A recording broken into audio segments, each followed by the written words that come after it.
violente est au cœur de la résolution des conflits. Les participants sélectionnés par le programme ADEMO2 bénéficient de 3 jours de formation, soit 2 jours sur l'engagement civique et 1 jour qui porte sur la communication non violente. Ce programme, qui se déroule dans les 12 départements du pays, est financé par l'ambassade des États-Unis et mis en œuvre par Socio-Roche Bénin, RFL2, Women EdTech, USBUE et CESFO. À chaque étape de la formation, la 3e journée est dédiée à la communication non violente, prise en charge par Socio-Roche Bénin. À la phase du littoral et de l'Atlantique, les participants n'ont pas manqué de trouver la pertinence de la thématique de la communication non violente dans tous les domaines de la vie.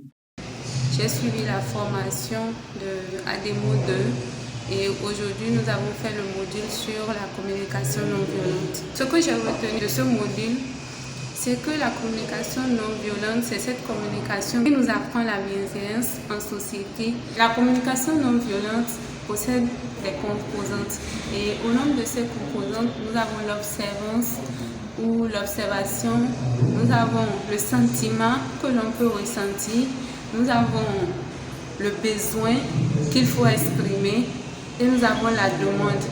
Et ce qui m'a beaucoup intéressée, c'est la manière dont nous devons faire des demandes, les caractéristiques de la demande. Parce que c'est à travers ces caractéristiques-là que notre interlocuteur pourra nous écouter et nous répondre. Cette communication m'a fait du bien parce qu'elle a permis de pouvoir m'entretenir sur les questions d'observation, ne pas faire des critiques. Je serai au sorti de cette formation une nouvelle personne parce que cela me permettra de ne pas communiquer violemment. Elle était vraiment très pertinente. Je suis vraiment très contente de cette formation-là sur la communication non violente. Je trouve que c'est une notion qui est vraiment très importante dans notre société. Les jeunes d'aujourd'hui ne sont pas vraiment sensibilisés, n'ont pas vraiment les notions de la communication non violente. Ça se justifie par le fait que nous observons des situations de violence, des conflits, des guerres entre les amis, entre les populations.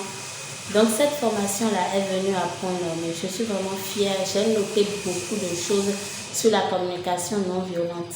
Moi j'ai été sidéré parce que j'ai entendu beaucoup de modules développés qui m'ont marqué. C'est-à-dire par le passé, ma manière de communiquer avec les autres, ma manière d'interagir avec les citoyens, les collègues, je vois que ça ne concorde pas avec les bases, les fondements, les éléments basiques d'une communication non violente. La sœur Brigitte Doko, formatrice en communication non violente, estime pour sa part que la jeunesse prend de plus en plus conscience des enjeux du développement. Les jeunes que nous avons avec nous ont commencé à faire une prise de conscience par rapport au conditionnement dans lequel nous avons l'habitude de fonctionner et qui ne favorise pas la cohésion sociale et les relations interpersonnelles. Avec la communication non violente, un élan de bienveillance est possible pour un monde meilleur, pour des relations interpersonnelles plus apaisées et une cohésion sociale qui va permettre à chacun de vivre dans la paix, dans la liberté.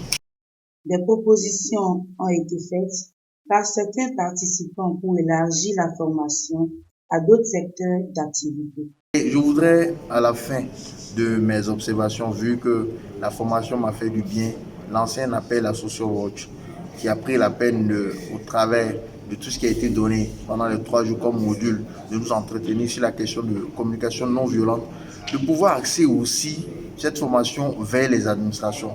Parce que pour nous les jeunes qui sommes en contact avec nos aînés dans les administrations ou même pour des services, souvent la communication elle n'est pas non violente, elle est assez violente. Donc cela permettra aussi de pouvoir avoir un résultat assez palpable et pouvoir vraiment faire avancer cette lutte. L'organisation qui a pu penser à nous pour cette formation-là puisse élargir ça, aller vers les apprentis, les adolescents et jeunes et même dans les administrations parce qu'il y a beaucoup de situations de conflit qui se passent dans les administrations et les gens ne sont pas vraiment conscients de ce qu'ils font. Et si cette formation-là pouvait aller à l'endroit de ceux-là, si cette formation peut aller à l'endroit des universitaires, des étudiants dans les grandes universités, ce serait bien.